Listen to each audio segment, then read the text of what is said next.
Máximo divisor comum. Aqui, ó, da página de vocês. 83. Máximo divisor comum. Aqui, ó. O que é um número divisor? É quando a gente pega o número e vamos organizar a fatoração dele. A gente vai sair dividindo até encontrar todos os divisores. O máximo divisor comum é quando a gente encontra aqui, ó. Aqui, foca aí. Quando ele é divisível por 2 ou mais números naturais divisíveis em comum entre eles. Isso são os máximos divisores comuns. A gente pode separar-se com números primos, que são os números que é divisível por 0, por 1 e por ele mesmo. Deixa eu colocar aqui um exemplo para vocês. Como é que a gente fatora o máximo divisor comum? Aqui o número 32. Eu já fiz aqui, ó, o 32.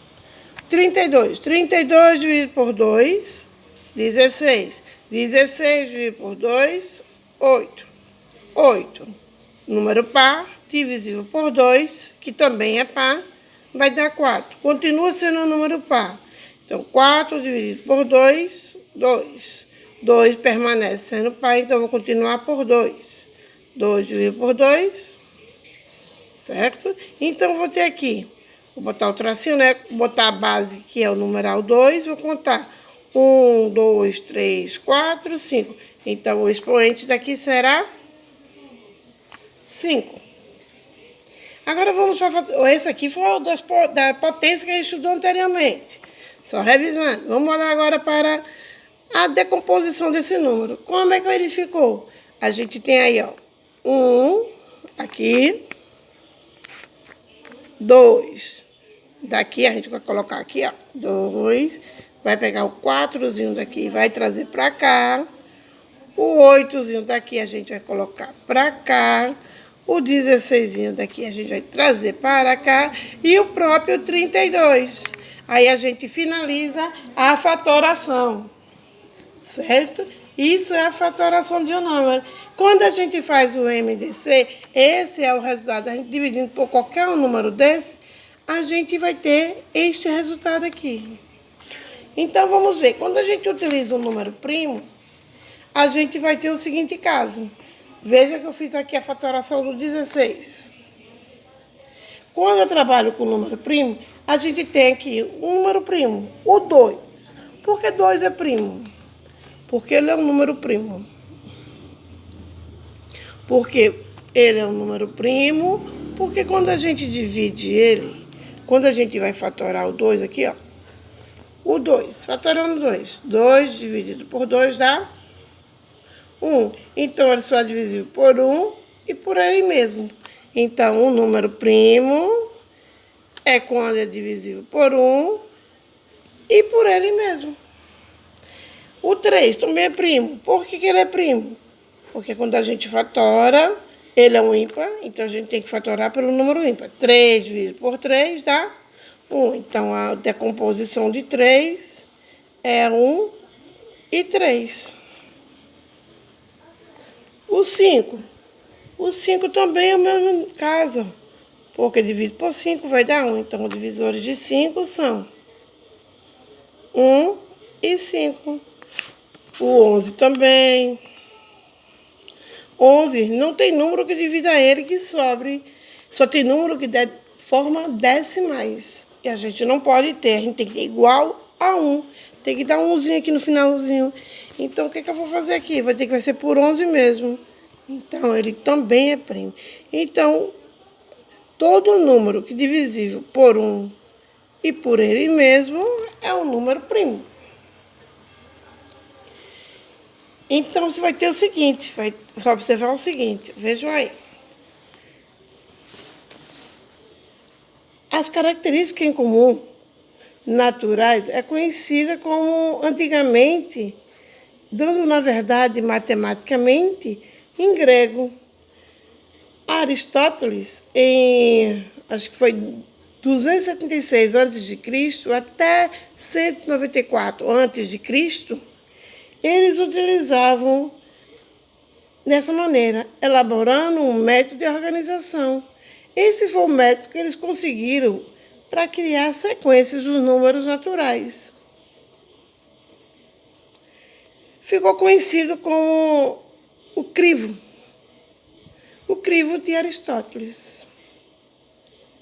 E para obter o número primo, a gente compreende que a gente tem que observar os números que tem nesse caso. Aí, no caso, entre 1 e 11, a gente tem aí 4 números primos. Tem um caso, também tem o 7, né, que a gente passou por ele. O 7, eu fiz o 3, fiz o 2, fiz o 5, faltou o 7. 7 também é primo. Então, o 7, a divisão dele é 1 e 7. Eu esqueci dele, falei de 1 a 11, mas tinha pulado o 7. O 5 e 7 a gente elimina pela multiplicação. Certo? Exceto ele mesmo. Sempre eles mesmos. Então, existe uma regrinha. Vou colocar aqui para vocês uma regrinha que tem aí no meu livro, não no de vocês. Deixa eu postar aqui. Esta regrinha aqui, ó. Vê só. Eliminando os múltiplos de 2, exceto ele mesmo. Eliminando os múltiplos de 3, exceto ele mesmo. Eliminando os múltiplos de 5 e 7, exceto eles mesmos. Olha aqui, ó. A primeira tabelinha. De 2. Só eliminei ele mesmo.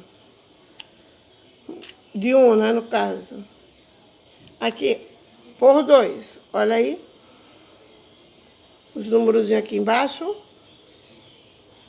Veja que o primeiro só falta o número 2. Observam aí. Deixa eu postar mais pertinho assim da câmera. Só falta o número 2. Ali o número 2. Aí aqui, ó, vocês vão ter os números múltiplos de 2. Aqui eles, ó, embaixo. Deixa eu focar. Aqui são de 3. Aqui são de 2. E aqui são o de 5 e o de 7.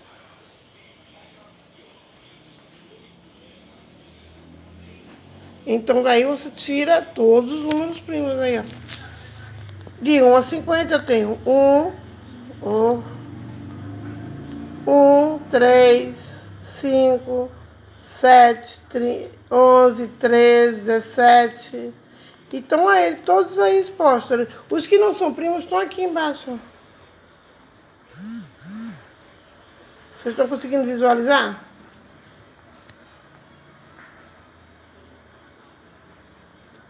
Porque são os múltiplos de 5 e os de 7. Aí o de 5. 5 vezes 5, 25. 7 vezes 5, 35. E o de 7. 7 vezes 7, 49.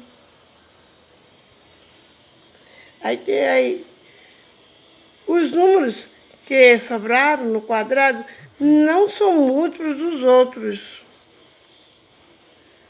No exemplo do 1. Aqui do exemplo do 1. São divisíveis apenas por 1. Ou por ele mesmo. Olha lá.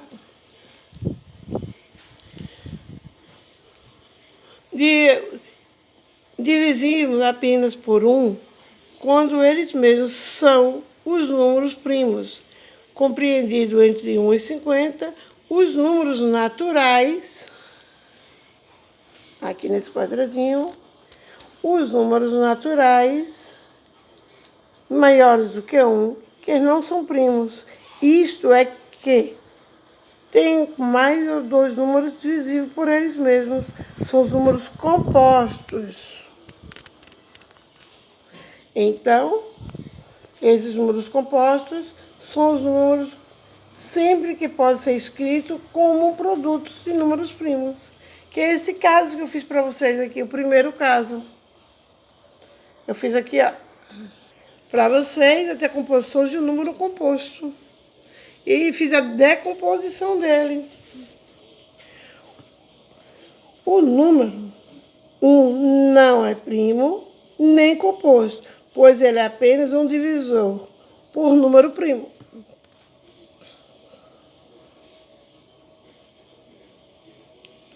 Ele pode ser escrito como um produto de números primos. Já o número 0 não é primo nem composto, ele tem como infinitos divisores e não pode ser escrito como produto de um número primo. Então, eu não posso colocar o zerinho aqui na frente. Lembrando que o composto é todo número escrito como produtos de números primos. Então, quando a gente decompõe um número assim, a gente está afirmando que ele é um número? Um número? Pensou?